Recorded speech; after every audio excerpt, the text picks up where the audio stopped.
Hello and welcome back to Plugged In. My name is Kathryn Spetch. I sit within our global gaming practice here at Odgers Berndtson, and I am here today with John Clark, CEO of Curve Games.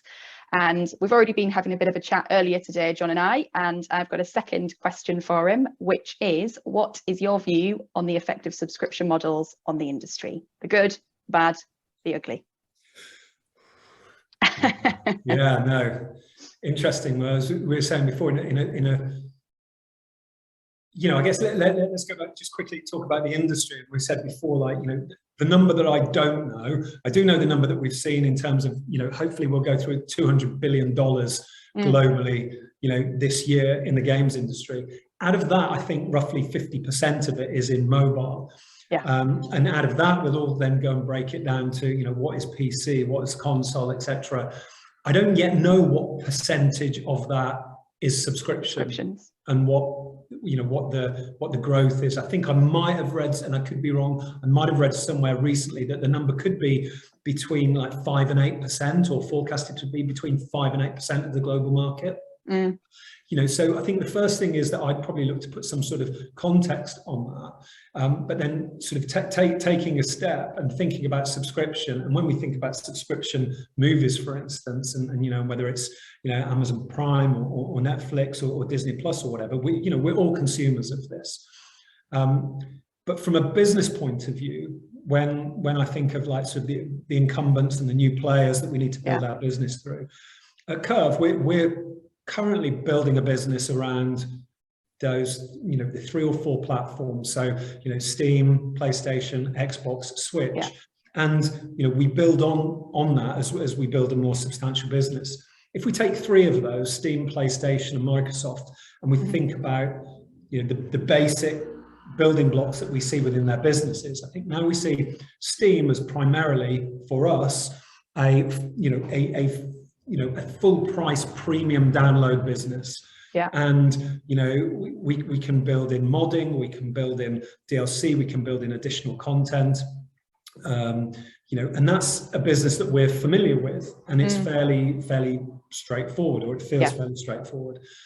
Then when we look at PlayStation, and currently, with the recent announcement that they've made with PlayStation Plus and PlayStation Now, etc., and the comments that PlayStation made, we can see that that's a full price premium business with subscriptions that follow. So this window where, I think, commercially Sony have said that their model supports full price day one releases, which people can still buy single game copies, etc., before that game will come to PlayStation Plus and subscription. If we look at Microsoft on Xbox, that now seems to be a business that is subscriptions followed by full price premium. So we have a blend going from, premium plus subscription plus premium. Yeah. So for us, let's talk about the last part of that, which is Microsoft Game Pass, which is dominant at the moment within subscription. It's something that I think as users we're more familiar with. As publishers and developers, we're more familiar with. There are sort of, from our point of view, more games. There's been more interaction, and it's really, really good.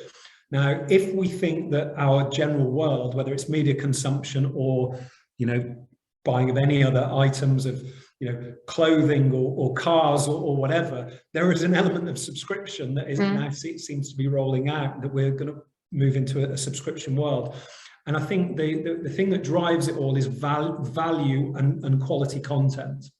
So as a consumer, what do I want for a subscription service? But it has to be good value, and I have to be getting curated quality content.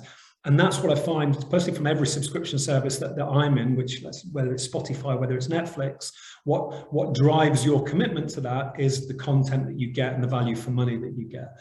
So I think it's a great consumer experience, and certainly something that for the future of consumption, certainly within the games industry, it's going to have very much a key part to play.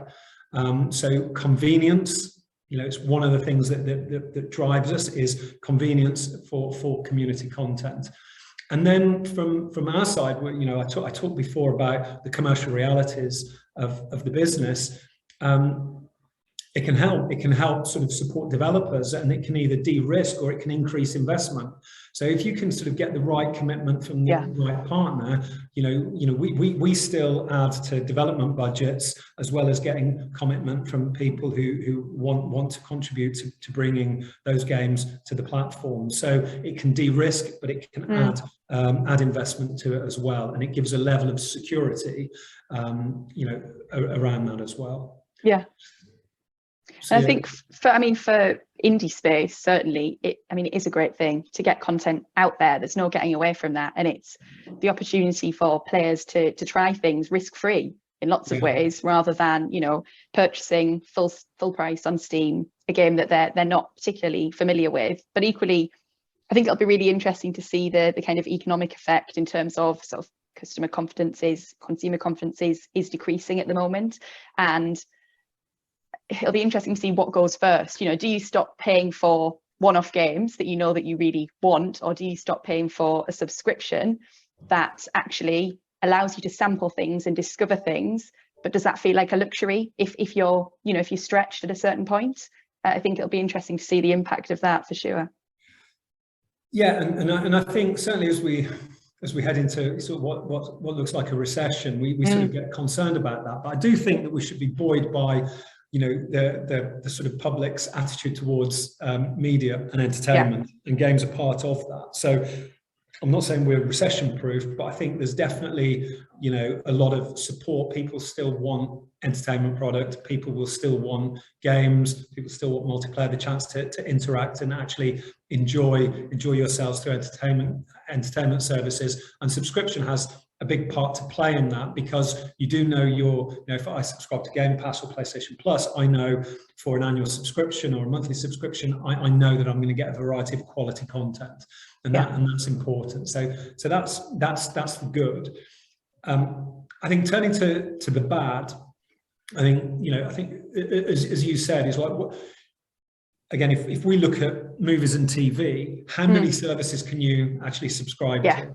So do you start to sort of bounce around? How do you make that commitment? And therefore, when you make a commitment to a single service, what happens with exclusivity? And this fact that as a gamer, you're being drawn towards and it's always been there, you're drawn towards a platform because of platform exclusives. Is that a good thing or a bad thing? So if you commit to a subscription, you're making a 12-month commitment. If you commit to a single copy of a game, you're making a commitment to that game, whatever platform it's on. So it sort of rules you out, or does it rule you out of another platform? If you commit to PlayStation Plus, does that mean you're not going to buy games on Steam anymore, even if you were? Does that mean any game that isn't on PlayStation Plus you just won't touch, for example? And the same with Game Pass. I think one of the things I've said in good was discovery, but then I'm going to say bad is also curation, because discovery means that you can get a wide range of games, but those games have been curated by the time you're seeing them on a subscription service. So really the discovery, you may have hidden gems served up to you, but they have been through a period of curation and selection before they're put in front of you. So potentially it doesn't give you the range of discovery that maybe you think you're getting. And then, when I talked before about the audience of one and the role of the community, what is the value of the role of the community within subscription service compared to launching a game on Steam or launching a game as a premium retail model? Again, I don't know the answer to that. I just have sort of a question mark over it. I think another thing, as we're going down, the road of working on, additional content, modding, sharing content created by the community, all that can that be supported on subscription models? Again, looking at other entertainment, whether it's music or movies, it's still more of a sort of a linear transaction, isn't it? It's like you watch, you consume, you move on. And that's not the same as games. There are still single player experiences and narrative experiences, which are great, but there are more sort of multiplayer, co-op, additional content, user created levels, etc. How does that sort of work with subscriptions? And I know there are areas that are being addressed within that. The other thing from a business point of view that I'd say as the bad is, over the last few years with the shift to digital, we've been, without retail buyers to sell to, we've been thinking of the audience of one. not the audience of one retail buyer who can actually raise an order for 100,000 copies of a game and put it on the shelves. If we think about Xbox and PlayStation digital storefronts and Steam, we have to think about the single player, and we have to reach as many as possible. So we've been building up skills over the years that enable us to reach the consumer of one, the audience of one, and amplify that. With subscription, are we sort of going back a little bit in our skill set because we are appealing to someone who selects to put a game on it? So we are pitching to a selector, we are pitching to a curator, we're not pitching to an audience.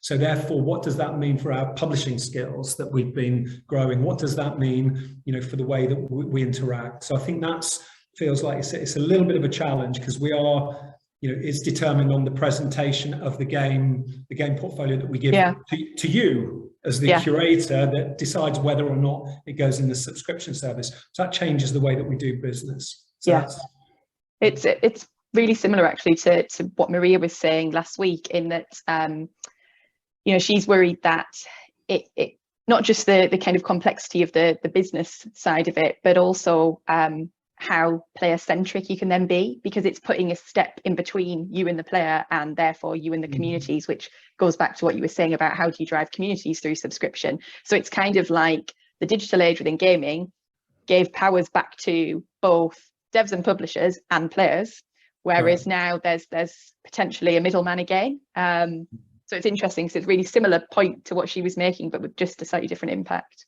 Yeah, and I think it's all, don't get me wrong, I think it's really exciting, and I really support subscription models, and I think they're fantastic, and they're going to be incredible for our business.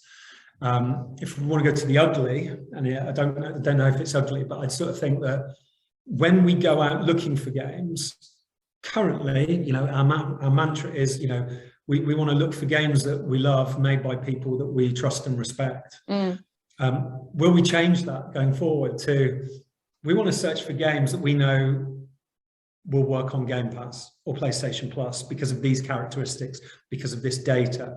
Data plays a really important part in our business, and will always play an important part in our business. And the stronger we get at data, the better our business will be. But it's to help us make informed decisions. And really, there's an emotional connection that we have with content that we think is really, really important. Are we going to lose that in the way that we look for our games, because we're going to be more pragmatic? And therefore, for us as an indie publisher, does that, and for indie developers, does that ultimately impact the creativity that I talked about before? So if we know that we're making a pragmatic decision on the content that we select because of the dominant models within platforms, how does that then impact creativity?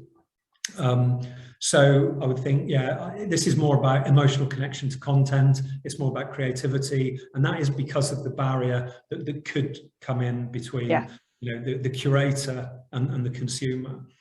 And then I guess the most extreme about it is, will at some point in our future this business survival revolve around the ability to get selected for platforms in subscription models? And will we see, if you don't get a Game Pass deal or a PlayStation Plus deal, it may actually threaten your existence of a small developer or as a small publisher. I think I'm confident that's not going to happen, because, unlike what I see within TV and movies, where we see the growth of all the subscription services, and that drives a particular behavior away from terrestrial or rental, or I don't know if rental still happens, but rental or retail or theatrical. For us, our windows are the digital storefront.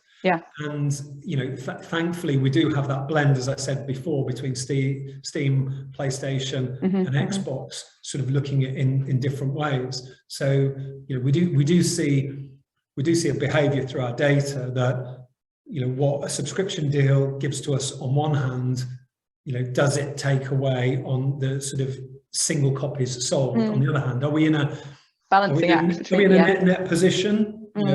It's too early to say, but I like the fact that we still, as a business and a consumer, we still have choice, as opposed to choice around how we buy content rather than which streaming platform are we buying content from. Absolutely. Well, thank you very much, John. It's been brilliant to speak to you today. Thank you for your time, and look forward to catching up soon. Thank you. Thank you very much, Kathryn. Thank you.